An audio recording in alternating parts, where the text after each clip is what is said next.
This is Carrie Cooper for Guitar Centre's Focus on Rock. Mother, mother, there's too many of you crying. The first line from Marvin Gaye's masterpiece, What's Going On? Musicians and songwriters for decades, even centuries, have explored the difficult issues surrounding war and armed conflict.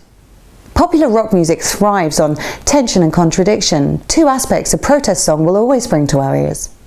But it's not enough to simply sing about what you believe in and hope the world will tune into it. So here, we look at exactly what are the vital ingredients needed in order to make a great protest song. Author of Revolutions Per Minute, a book on this very subject, Dorian Lynskey perhaps puts it best. Electricity crackles across the gap between ambition and achievement, sound and meaning, intention and reception. So the best protest songs are not dead artifacts pinned to a particular place and time, but living conundrums. When we think of effective protest songs in rock, we'd be forgiven for stepping back to Vietnam War-inspired tracks. The conflict in Vietnam permeated rock and roll in the 60s and 70s so much that writing a simple pro-love song could be seen as a protest song against the war. Many artists denied that they were in fact churning out a so-called protest song. Barry Maguire, who sang the genre-defining 1965 hit Eve of Destruction, protested, "It's not exactly a protest song, it's merely a song about current events." Others might refer to them as simply songs of hope. Of course, for a protest song to truly deliver, it needs to be lyrically personal. Even if these tracks are about experiences that you've never personally had, they still have to feel intimate and recognisable. Fortunate Son by Creedence Clearwater Revival strikes this common chord perfectly. Some folks are born made to wave the flag. Ooh, they're red, white and blue, and when the band plays, hail to the chief, they point the cannon at you, Lord. This track often tops the poll of best protest songs of all time.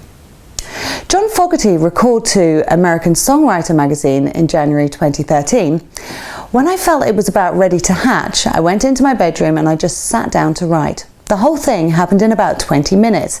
That just poured out."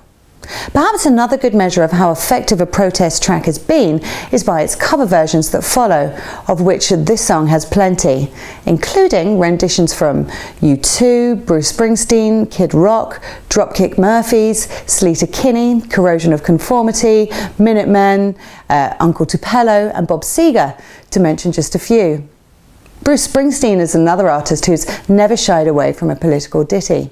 Most famously his 1984 hit Born in the USA, a tribute to the hardship of a soldier serving in the Vietnam War and his plight on his return with nothing left to tie him into society anymore. If you're looking at protest songs that truly have it all, lyrically, musically, creatively, perhaps have another listen to a few of the following.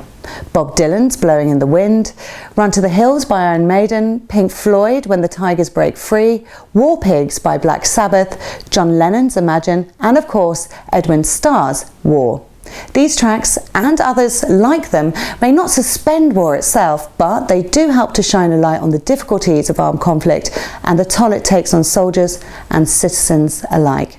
Musicians and songwriters will continue to speak out or sing out, and that's a powerful contribution to society, particularly in times of struggle.